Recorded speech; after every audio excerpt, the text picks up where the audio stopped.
Salut les gens, c'est Ninja, je suis Vince. Aujourd'hui on se retrouve pour une nouvelle vidéo pour la review du chapitre 243 de Tokyo Revenger. Bon, la semaine dernière, comme j'avais dit dans ma dernière vidéo sur l'attaque des titans, j'étais en vacances tout simplement pendant une semaine, du coup j'avais pas pu faire la review du dernier chapitre.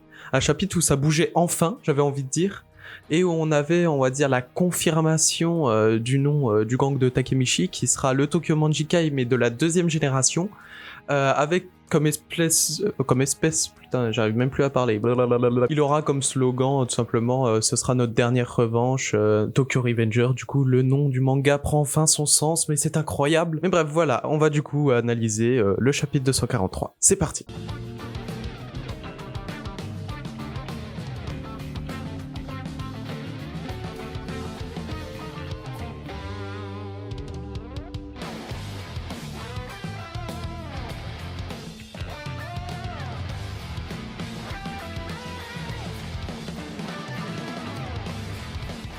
Donc, dans ce chapitre, comme on pouvait s'y attendre, Kokonoi qui annonce la déclaration de guerre de la deuxième génération du Tokyo Manjikai. On a Mikey qui est à côté, qui a l'air assez surpris du coup d'entendre ce nom, Tokyo Manjikai, pendant que son gang s'appelle Kanto Manjikai. Et Kokonoi, officier du Kanto Manjikai, qui lui annonce aussi que le chef de ce nouveau gang qui veut leur déclarer la guerre est Takemichi Anagaki. Mikey qui du coup comprend ce qui se passe, qui comprend que c'est Takemichi qui a organisé tout ça, qui dit alors ça y est, tu vas enfin venir. Et du coup là on a une ribambelle d'images pour nous présenter en fait tous les membres du Kanto Manjikai, parce qu'au final on avait vu que Kokonoi, Sanzu et Mikey lors de la guerre des Trois Cieux. Au final ils ont une équipe qu'on qualifierait presque de légende, carrément là, parce que ils ont Shion Madarame, Kanchi Mochizuki, je crois, c'est celui qui était avec Saos dans le... Je sais même plus le nom du gang de Saos tellement c'était loin. Ils ont aussi les frères Aitani qui sont chefs de l'escouade suicide, je sais pas trop ce que ça veut dire. Et bien sûr Kokonoi et Sanzo Haruchio. Mais aussi 3 nouveaux membres, on va dire, je pense que c'est des nouveaux, qui m'ont assez surpris. On parle bien sûr du seul et l'unique Shuji Hanma. Hanma qui est de retour, enfin, parce que la dernière fois, je crois qu'on l'avait vu, c'était lors de la mort de Kizaki, tout simplement. Shuji Hanma qui s'était barré, je crois, en moto, quelque part, je sais pas où. Mais bref, qui est là, du coup, qui a été recruté par Mikey, je pense. Bizarre, parce que quand même, Shuji Hanma, il a été, on va dire, impliqué dans la mort de Emma, et que Mikey le laisse dans son gang. Bon, après, c'est pas le Mikey qu'on connaît, donc je suppose que ça passe pour lui. Et aussi 2 membres que j'avais pas tilté au début, je sais pas pourquoi j'ai pas tilté, mais Wakasa et Benkei qui ont rejoint Mikey. Pourquoi? J'ai pas compris, j'ai loupé un épisode, j'ai dû louper un chapitre, je pense. J'ai pas compris comment Wakasa et Benkei ont pu aller vers Mikey. Je suppose du coup que lors de la guerre des Trois Cieux, vu qu'ils ont vu Mikey tout simplement faire peur à Senju et à défoncer Saos en à peine quelques secondes, ils se sont dit bon, vaut mieux le rejoindre quoi. Je suppose qu'ils se sont dit ça. Mais je suis assez surpris de les voir là. Wakasa et Benkei, moi je les aimais bien, franchement, ils étaient très bien avec Senju et tout. Puis au final, ils ont abandonné Takeomi et Senju pour rejoindre Mikey. Bon, je pense que c'est dans leur intérêt, mais c'est assez dommage. Et du coup, on nous annonce que la bataille finale se fera le 9 septembre, dans une ancienne gare de triage de Tokyo, un truc comme ça. Donc un environnement assez bien, je trouve, pour la bataille finale qu'on va avoir. Et du coup, ellipse totale, on passe directement au 9 septembre, au jour de la bataille. Je m'y attendais pas du tout, mais là, on y est enfin, du coup. Et du coup, on a Takemichi et Hinata, bien sûr, avant la bataille finale qui se parlent. Et Takemichi qui dit qui raconte la première fois, en fait, où il a voyagé dans le temps, juste avant, justement, de se faire percuter par le train. Il disait que c'était un espèce de cauchemar, qu'il voulait en sortir, etc. Pourquoi on me refaisait vivre cette journée-là, quoi. Et au final, c'est la volonté d'aller voir Hinata qui a tout changé, en fait. C'est la volonté d'aller voir juste le visage de son ancienne copine qui a tout changé. C'est passé d'un espèce de cauchemar qui voulait sortir, au final vouloir sauver la fille qu'il aimait. Et c'est à ça qu'on voit en fait l'évolution énorme de Takemichi. Au début, c'était un bon à rien qui était devant la télé à manger des chips. J'ai l'impression de me décrire.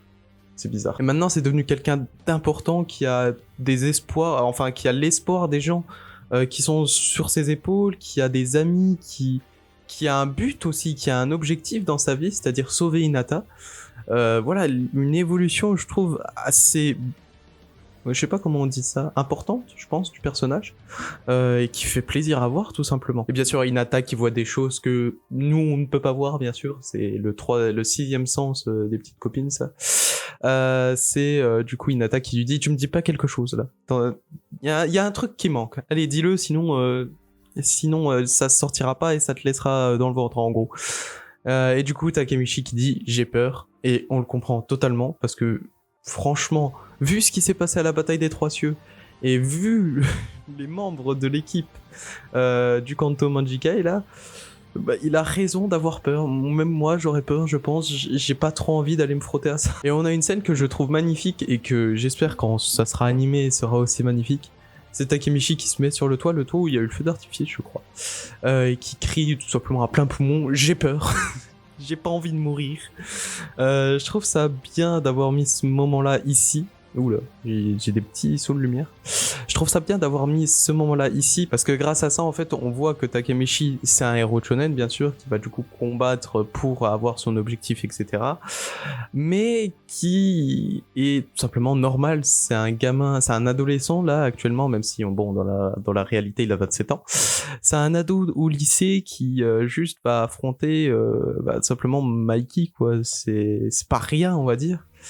Mais voilà, donc grâce à ça, on voit vraiment que même si c'est le héros principal de l'œuvre, il a quand même d'énormes peurs et il a pas envie de crever comme n'importe qui, quoi. Mais qu'il est obligé, c'est on va dire son devoir, tout simplement d'aller combattre Mikey, même s'il voudrait s'enfuir, même s'il a peur, même s'il a pas envie de mourir, il doit le faire parce que s'il sauve Mikey, il sauvera enfin tout le monde et tout simplement enfin, le sauver, Mikey, plutôt aller le battre, quoi.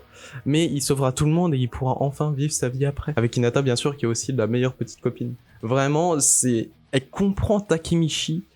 J'ai jamais vu ça. Elle le comprend avec une telle facilité. Bon, après, Takemichi, je pense, il est pas aussi difficile à comprendre. Mais voilà, du coup, Takemichi qui est, on va dire, reboosté pour ce combat et qui, du coup, y va avec les encouragements de Hinata. Une image très belle que je mets ici, parce que franchement, elle est magnifique, avec Takemichi et toute sa clique, du coup, qui est sur la moto, avec ce drapeau. Je pose que c'est écrit Tokyo Manjikai juste au-dessus, mais avec le Tokyo Revenger qu'on a enfin sur un drapeau. Le nom du manga prend enfin son sens, et ça fait plaisir. La bataille finale qui arrive, Mikey et aussi son équipe vont tout simplement à la gare de triage de Tokyo, et Takemichi qui arrive aussi avec son équipe pour régler leur compte. Voilà pour ce chapitre, je suis très heureux tout simplement de la tournure que ça prend, parce qu'on entre enfin dans la bataille finale, et de ce que je comprends, c'est une bataille finale avec des effectifs assez réduits, c'est-à-dire qu'on n'aura pas 500 membres face à 500 membres, 300 membres face à 50 membres comme au Tenjiku, etc. Ce sera vraiment en membres réduits, de ce que je comprends, ce sera juste tout simplement l'équipe de Mikey face à l'équipe de Takemichi.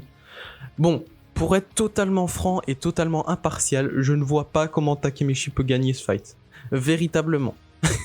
Je ne comprends pas. La seule façon, je pense, qu'il peut gagner, c'est tout simplement que Takemichi nous fasse une Shinjiro Sano. J'adore en fait le perso de Shinjiro Sano, je sais pas si vous avez remarqué. Mais en gros, c'est-à-dire que Takemichi a tellement de ressemblances avec Shinjiro Sano que pour moi, la fin... il doit y avoir un truc avec lui, c'est pas possible.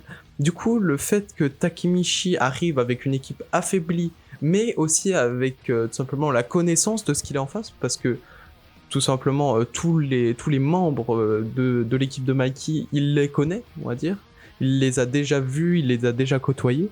Le fait d'avoir ça me fait dire peut-être que, au final, Mikey va se retrouver seul face à tout le monde.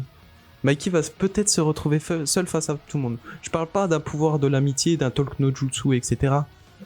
Mais le fait que Takemichi a une présence et tout simplement un état d'esprit que ça peut faire, on va dire, changer d'avis. Enfin, ça peut le faire rallier des gens à sa cause, tout simplement.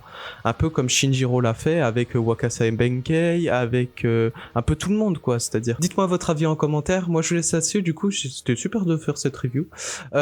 Du coup, demain, moi je vais aller voir Brigitte Lecordier, du coup, je ferai peut-être un vlog, j'espère pouvoir le faire, je sais pas si... tout simplement, j'aurais peut-être pas le droit de filmer, je sais pas, bon, on verra bien.